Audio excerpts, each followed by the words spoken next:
ಎಲ್ರಿಗೂ ನನ್ನ ನಮಸ್ಕಾರಗಳು. ವೇದವಾಸ ವೈಬ್ಸ್ ಚಾನಲ್ಗೆ ಸ್ವಾಗತ ಸುಸ್ವಾಗತ. ಡೈಲಿ ಒಂದು ಕಮೆಂಟ್ ಇರುವುದೇ, ಈ ಕಡೆ ಒನ್ ವೀಕ್ದಿಂದಂತೂ ಬಹಳ 1, 2, 3 ಅಂತ ಹಿಂಗೆ ಕಮೆಂಟ್ಸ್ ಇರ್ತಿದ್ದು. ಏನು ಅಂತಂದ್ರೆ ಅಧಿಕ ಮಾಸದ ರಂಗೋಲಿ ಅದ್ರ ಬಗ್ಗೆ ಹೇಳ್ರಿ ಅಂಥೇಳಿ. ಹಾಗಾಗಿ ನನಗೆ ಗೊತ್ತಿದ್ದಷ್ಟನ್ನು ನಿಮ್ಮ ಜೊತೆ ಶೇರ್ ಮಾಡ್ಕೋತೀನಿ ರೀ. ನೋಡ್ರಿ, ಅಧಿಕ ಮಾಸದ ರಂಗೋಲಿ ಯಾವಾಗಿಂದ ಹಾಕಬೇಕು ಅದನ್ನು ಕೂಡ ಹೇಳಿಬಿಡ್ತೀನಿ. ಮೇ 17ನೇ ತಾರೀಕಿಂದ ಜೂನ್ 15ರವರೆಗೂ ಹಾಕಬೇಕು. ಇದಕ್ಕೆ ನಾವು ಅಧಿಕ ಜ್ಯೇಷ್ಠ ಮಾಸ ಅಂತ ಕರಿತೀವಿ. ಇದನ್ನೇನದ ಮೇ 17ನೇ ತಾರೀಕಿನ ದಿವಸ ನಾವು ಫಸ್ಟ್ ಡೇ ಸ್ಟಾರ್ಟ್ ಮಾಡ್ತೀವಿ ಅಲ್ರಿ. ಆವಾಗ ಮೊದಲೇ ನಾವು ಸಂಕಲ್ಪ ಮಾಡಿಕೊಂಡು ಗಣಪತಿ ಪೂಜೆ, ಅದ್ರ ಜೊತೆಗೆ ಕುಲದೇವರ ಸ್ಮರಣೆ ಮಾಡಿಕೊಂಡೇ ಸ್ಟಾರ್ಟ್ ಮಾಡಬೇಕು. ಸಂಕಲ್ಪ ಪೂರ್ವಕವಾಗಿ ಮಾಡಿದ ಯಾವುದೇ ಸೇವೆ ನಮಗೆ ದೇವತೆಗಳಿಗೂ ಸಲ್ತದ, ಪೂರ್ಣ ಫಲನೂ ಬರ್ತದೆ. ಹಾಗೆ ಅಧಿಕ ಮಾಸ ಅಂದ ತಕ್ಷಣವೇ ಹೆಚ್ಚುವರಿ ತಿಂಗಳು ಅಂತ ಎಲ್ರಿಗೂ ಗುರ್ತದ. ಚಾಂದ್ರಮಾನ ಕ್ಯಾಲೆಂಡರ್ ಪ್ರಕಾರ ಸುಮಾರು 32 ತಿಂಗಳಿಗೊಮ್ಮೆ ಬರುವ ಈ ಹೆಚ್ಚುವರಿ ತಿಂಗಳನ್ನು ಪುರುಷೋತ್ತಮ ಮಾಸ ಅಥವಾ ಮಲಮಾಸ ಅಂತ ಕರಿತೀವಿ. ಅದರ ಅರ್ಥನೇ ಹೇಳಿಬಿಡ್ತದ. ನಾವು ಈ ಅಧಿಕ ಮಾಸದೊಳಗೆ ಯಾವುದೇ ನಮ್ಮ ಸ್ವಂತಿಕೆಯ ಅಂದರೆ ಲಗ್ನ ಆಗಿರ್ಬೋದು, ಮನೆ ಓಪನಿಂಗ್ ಆಗಿರ್ಬೋದು, ಹೆಸರು ಇಡೋದನ್ರಿ, ಇಂಥವು ಯಾವ ಕಾರ್ಯಕ್ರಮಗಳು ಬರುವುದಿಲ್ಲ. ಇದು ಏನದ ಯಾವುದೇ ದೇವತಾ ಕಾರ್ಯಗಳಿಗೆ ಮತ್ತು ದಾನ ಧರ್ಮ ದೇವತಾ ಕಾರ್ಯಗಳನ್ನು ಮಾಡಲಿಕ್ಕೆ ಬಹಳ ಅಂದ್ರೆ ಭಾಳ ಭಾಳ ಭಾಳ ಪ್ರಶಸ್ತವಾದ ತಿಂಗಳು.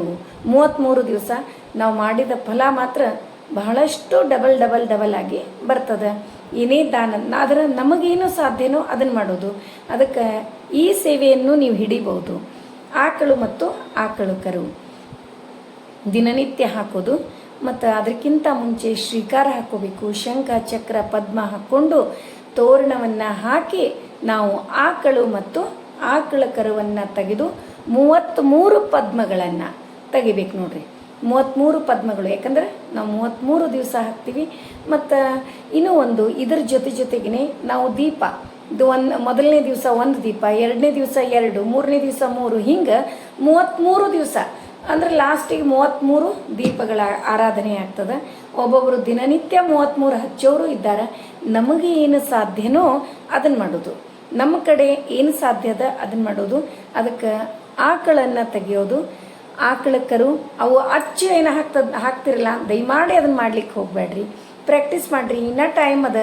ನನಗೂ ಕೂಡ ಬರಂಗಿಲ್ಲ, ನಾನು ಹಂಗೆ ಸಾವಕಾಶ ಹಾಕಿ ನಿಮಗೆ ತೋರಿಸ್ಲಿಕ್ಕತ್ತೀನಿ. ನಾನು ಕೂಡ ಪ್ರಾಕ್ಟೀಸ್ ಮಾಡ್ತೀನಿ. ನೀವು ಕೂಡ ಆಕಳ ಕರು ತೆಗಿಯೋದು ಪ್ರಾಕ್ಟೀಸ್ ಮಾಡ್ಕೊಂಡ್ರಿ ಅಂದ್ರೆ 33 ಪದ್ಮಗಳಂತೂ ಹಾಕ್ತೀರಿ. ಅದ್ರ ಸಲುವಾಗಿ ಇದಕ್ಕೆ ಪೂರ್ಣ ಫಲ ಕಾಮಧೇನು ಏನು ಬೇಕೋ ಅದನ್ನು ಸಾಕ್ಷಾತ್ ಕಾಮಧೇನು ಕೊಡ್ತಾಳೆ. ಅದ್ರ ಸಲುವಾಗಿ ನೀವು ಇದನ್ನು ಹಿಡಿಬೋದು. ಆಕಳ ಕರುವನ್ನು ತೆಗೆದು 33 ಪದ್ಮಗಳನ್ನು ತೆಗೆದು, ಮತ್ತು ನಾವು ಏನು ದಾನ ಮಾಡಬೇಕು ಅಂತಂದ್ರೆ ದಿನನಿತ್ಯ 1 ವಾಟಕದಷ್ಟು ಅಕ್ಕಿ, ಸ್ವಲ್ಪ ಬೆಲ್ಲ, 1 ರೂಪಾಯಿ ನಾಣ್ಯ.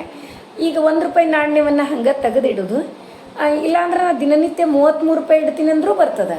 ಇಲ್ಲ 333 ರೂಪಾಯಿ ತೆಗೆದಿಟ್ಟು ಒಬ್ಬರು ಆಚಾರ್ಯರಿಗೆ ಯೋಗ್ಯ ಇರಬೇಕು. ಅವ್ರು ಅದಕ್ಕೆ ನಾವು ಕೊಟ್ಟದ್ದು ಅವರಿಗೆ ಉಪಯೋಗನೂ ಆಗಬೇಕು, ಅಂಥವರಿಗೆ ಕೊಡಬೇಕು.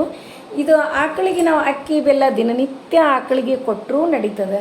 ಇಲ್ಲ ಅಂದ್ರೆ ಅವ್ನು ದಿನನಿತ್ಯ ಒಂದು ಡಬ್ಬಿಗೆ ತೆಗೆದಿಟ್ಟು ಅದನ್ನು ಒಮ್ಮೆನೇ ಆಚಾರ್ಯರಿಗೆ ದಾನ ಮಾಡೋದು, ಅಥವಾ ಆಕಳಿಗೆ ನಿಮಗೆ ಯಾವುದು ಅನುಕೂಲ ಆಗ್ತದೋ ಅದನ್ನು ಕೊಡ್ರಿ. ಈಗೇನದ ನಾನು ಆಕಳು ಮತ್ತು ಆಕಳಕರು ಅದರ ಜೊತೆಗೆ 33 ಪದ್ಮಗಳನ್ನು ತೆಗೆದು ತೋರಿಸ್ಲಿಕ್ಕತ್ತೀನಿ. ಮತ್ತು ದಾನ ಏನು ಮಾಡಬೇಕು ಅದನ್ನು ಕೂಡ ಹೇಳಿದೆ. ಹಾಗೆ ಅಧಿಕ ಮಾಸದ್ದೇ ರಂಗೋಲಿಗಳನ್ನು ಇನ್ನಷ್ಟು ನಾನು ನಿಮ್ಮ ಜೊತೆ ಶೇರ್ ಮಾಡ್ಕೋತೀನಿ. ಇವತ್ತಿನ ವಿಡಿಯೋ ಎಲ್ರಿಗೂ ಇಷ್ಟ ಆಯಿತು ಅಂತ ಅನ್ಕೋತೀನಿ. ನಮ್ಮ ವಿಡಿಯೋಗಳು ನಿಮಗೆ ಇಷ್ಟ ಆದರೆ ಲೈಕ್ ಮಾಡಿರಿ, ಶೇರ್ ಮಾಡಿರಿ. ಹೊಸದಾಗಿ ನೋಡ್ಲಿಕ್ಕತ್ತವರು ನಮ್ಮ ವಿಡಿಯೋಸ್ ಇಷ್ಟ ಆದರೆ ಬಿಡ್ಲಿಕ್ಕೆ ಹೋಗಬೇಡ್ರಿ. ಲೈಕ್ ಮಾಡಿ, ಸಬ್ಸ್ಕ್ರೈಬ್ ಮಾಡಿರಿ. ಹಾಗೆ ಫ್ರೆಂಡ್ಸ್ ಆ್ಯಂಡ್ ರಿಲೇಟಿವ್ಸಿಗೆಲ್ಲ ಶೇರ್ ಮಾಡ್ತೀರಲ್ಲ. ಮತ್ತು ಅಧಿಕ ಮಾಸ ಮೇ 17ನೇ ತಾರೀಕಿಗೆ ಸ್ಟಾರ್ಟ್ ಆಗ್ತದೆ. ಜೂನ್ 15ನೇ ತಾರೀಕಿನವರೆಗೂ ಇರ್ತದೆ.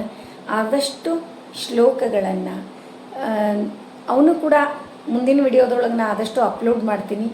ರಂಗೋಲಿ ಅಚ್ಚು ಅಂಥೇಳಿ ಇಡ್ತೀವಿ ಅಲ್ರಿ, ಇಟ್ಟು ಅದನ್ನು ಹಾಕ್ಲಿಕ್ಕೆ ಹೋಗಬೇಡ್ರಿ. ಕೈಯಿಂದನೇ ರಂಗೋಲಿ ಹಾಕ್ರಿ. ಅದರದ್ದು ಪೂರ್ಣ ಫಲ ಬರ್ತದೆ.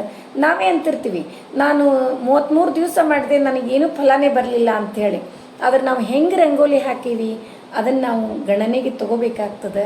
ಅದಕ್ಕೆ ಇದು ರಂಗೋಲಿದು ಭಾಳ ಅಂದ್ರೆ ಭಾಳ ಫಲ ಅದ ರೀ. ನೀವು ಕೂಡ ಹಾಕ್ರಿ. ನಿಮ್ಮ ಮನಸ್ಸಿನ ಇಚ್ಛೆಗಳೆಲ್ಲ ಒಳ್ಳೆಯ ಇಚ್ಛೆಗಳು, ಒಳ್ಳೆಯ ಆಕಾಂಕ್ಷೆಗಳು, ಆಶೆಗಳು ಪೂರ್ಣಗೊಳ್ಳಲಿ ಅಂಥೇಳಿ ಹೇಳ್ತಾ ಮತ್ತೆ ಮುಂದಿನ ವಿಡಿಯೋದಲ್ಲಿ ಸಿಗೋಣ. ಧನ್ಯವಾದಗಳು.